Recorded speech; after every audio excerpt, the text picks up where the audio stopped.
नमस्कार, news for nation देख रहे हैं आप। आपके साथ मैं हूं ऋचा शर्मा। बिहार में मंत्रिमंडल विस्तार को लेकर पेच फंस चुका है, जहां एक तरफ विपक्ष लगातार ये आरोप लगा रहा है और तंज भी कस रहा है कि नीतीश कुमार और बीजेपी की बन नहीं रही है।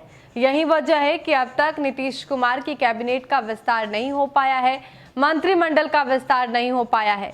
तो लगातार विपक्ष की तरफ से ये बातें कही जा रही थी। हालांकि इन सब के बीच नीतीश कुमार ने कहा कि बीजेपी की तरफ से प्रस्ताव नहीं आया है। तो अब बीजेपी के नेता और प्रवक्ता प्रेमरंजन पटेल ने कहा है कि बहुत जल्द कैबिनेट का विस्तार किया जाएगा, मंत्रिमंडल का विस्तार किया जाएगा। उन्होंने आगे कहा कि जिस तरीके से अभी बहुत ही जल्द सरकार बनी है, तो अभी सारे जो मंत्री हैं, जो नेता हैं, वो बिजी हैं। ऐसे में बहुत सारी काम है जिसको निपटाना है, तो उस काम को निपटाने के बाद ही मंत्रिमंडल का विस्तार होगा। तो थोड़ा सा वक्त लगेगा, लेकिन बहुत जल्द अब मंत्रिमंडल का विस्तार कर लिया जाएगा। क्या कुछ कह रहे हैं प्रेमरंजन पटेल? पिछले महीने में ही सरकार बनी है और कोई बहुत जल्दबाजी नहीं है। सरकार चल रही है, मंत्री हैं, मंत्री लोग काम कर रहे हैं। भारतीय जनता पार्टी के जो वरिष्ठ नेतागण थे वो दूसरे कामों में व्यस्त थे। अब उस काम से फुर्सत मिली है, तो अब कल से ही हमारे प्रभारी भूपेंद्र यादव जी और तमाम नेतागण वैशाली में मंथन कर रहे हैं, चिंतन कर रहे हैं, सरकार और पार्टी के समन्वय की बात कर रहे हैं, कैसे चलाएंगे। तो निश्चित तौर पे इन सारी बातों पर बात हो जाएगी। उसके बाद मंत्रिमंडल का विस्तार से लेकर करके अन्य जो भी पार्टी का कार्य होगा उसको सुचारू तरीके से चलाया जाएगा। चिराग पासवान जैसे भी अलग होकर अलग पार्टी में, देखिए अब उनको तय करना है कहाँ जाएंगे, लेकिन हमारे साथ नहीं है, अभी तक तो नहीं है।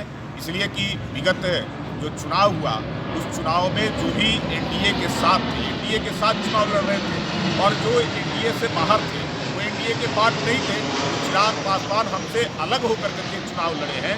निश्चित तौर पे जो ऐसे जब एनडीए में आना होगा तो एनडीए के जो घटक दल होंगे और हमारा जो केंद्रीय नेतृत्व होगा, ये सब मिल बैठ कर करके विचार करेंगे, तब ये तय होगा कि कौन होगा। लेकिन जहाँ तक चिराग पासवान की बात है, तो निश्चित तौर पे अगर एनडीए से अलग होकर करके अकेले अपने बलबूते पर चुनाव लड़ रहे थे, तो कहीं ना कहीं महागठबंधन को फायदा पहुंचाने की काम कर रहे थे। सरकार हमारी बन गई, लेकिन जिस बहुमत के साथ बनना चाहिए था वो बहुमत के साथ नहीं बनी है, उसमें चिराग पासवान दोषी हैं।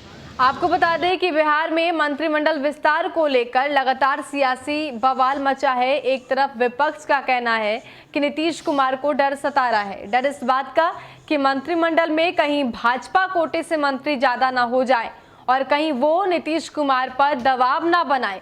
इसी बात का डर नीतीश कुमार को सता रहा है। यही वजह है कि नीतीश कुमार अपनी जो कदम है वो आगे नहीं बढ़ा रहे हैं। लेकिन इन सब के बीच आज नीतीश कुमार ने कहा कि बीजेपी की तरफ से प्रस्ताव नहीं आया है। यही वजह है कि अब तक हमने इस बारे में सोचा नहीं। तो वहीं अब प्रेमरंजन पटेल ये बता रहे हैं कि बहुत जल्द मंत्रिमंडल का विस्तार हो जाएगा। जितने भी मंत्री हैं, जितने भी नेता हैं, अभी वो काम में लगे हुए हैं, क्योंकि कुछ कामों का निपटारा भी बहुत जल्द करना है। ऐसे में थोड़ा वक्त लग रहा है, लेकिन खरमास की शुरुआत हो गई है और इसी बीच मंत्रिमंडल का विस्तार कर दिया जाएगा। फिलहाल के लिए इतना ही। बने रहे हमारे साथ और देखते रहे न्यूज फॉर नेशन। नमस्कार।